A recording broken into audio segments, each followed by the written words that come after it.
Every day, we actively log our deepest fears into massive humming servers. The internet acts as an endless archive of things that keep us awake. At the very center of that collection sits the Creepypasta Wiki.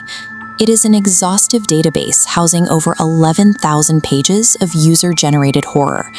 This taxonomy chart shows how clinical the process has become. Human nightmares are neatly tagged into sterile categories like disappearances, dismemberment, and mental illness. By organizing raw horror into a mundane, searchable wiki system, we take the grotesque and file it away into a bureaucratic database. We make the terrifying feel entirely normal. For years, one specific entry sat as a crown jewel in this collection, a legendary story titled Abandoned by Disney. But if you search for that page today, the story is entirely missing. All that remains is a stark administrative deletion notice. Staring at a dead web page invokes a very specific liminal dread. It's the digital equivalent of walking into a completely empty room and knowing that something terrible used to live there. When a piece of internet history this large simply vanishes, it changes the user experience. We stop looking for a story and start staring at the hole it left behind. So, what force was actually powerful enough to wipe out this story? The obvious assumption is that Disney's infamous corporate lawyers issued a massive cease and desist. The truth is highly bureaucratic and stated plainly right on the wiki page. It was killed by an incompatible Creative Commons licensing conflict. On the left is the author's original CC BY-NC constraint, meaning strictly non-commercial use. On the right is the wiki's mandatory CC BY-SA share-alike license. These two specific legal frameworks logically cannot coexist.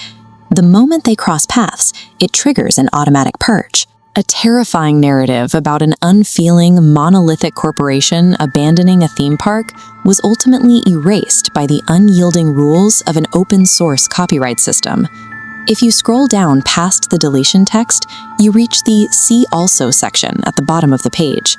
These surviving hyperlinks are essentially digital severed limbs. They are orphaned artifacts from an expanded universe that somehow managed to survive the purge. This Web 1.0 hyperlink list shows the specific cryptic titles left behind.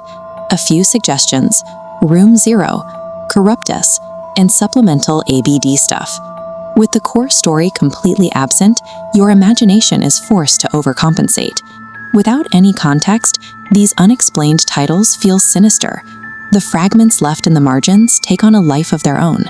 Without the core narrative to anchor them, these survivors suggest a much larger, darker world than the one we can actually see. Zoom out from that isolated text, and you see the broader, cluttered user interface of the wiki page. Surrounding the grave of this horror story is a jarring juxtaposition of mundane digital bureaucracy. Cookie consent banners, privacy policies, and banner advertisements box in the emptiness. The site's gamification of horror continues completely unbothered.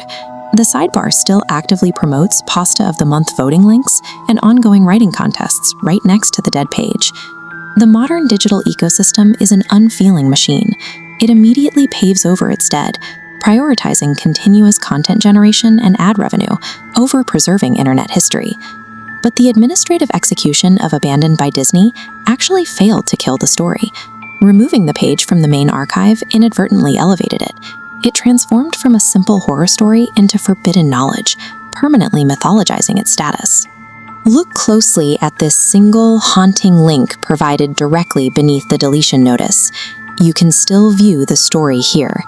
That outgoing link acts as a liminal doorway. It is an unsettling invitation to step off the safely moderated wiki and out into the untamed darkness of the wider web.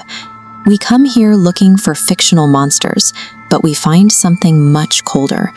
A simple licensing error can dissolve an entire world, leaving us with nothing but a hyperlink and the memory of what used to be there.